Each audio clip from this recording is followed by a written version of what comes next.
আমরা ব্রিগেডে একটা সভা ডেকেছি, গর্জন সভা, বাংলার গর্জন।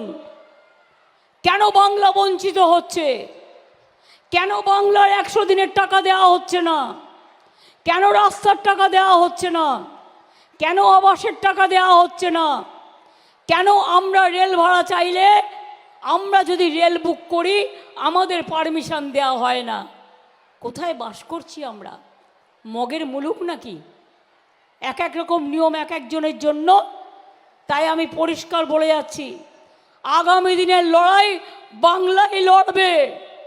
আগামী দিনের শেষ কথা বাংলাই বলবে। আগামী দিনের গর্জন বাংলাই বলবে। চলুন সবাই ব্রিগেডে, বাংলার গর্জন, বাংলার তর্জন, বাংলার তুফান, বাংলার টর্নেডো।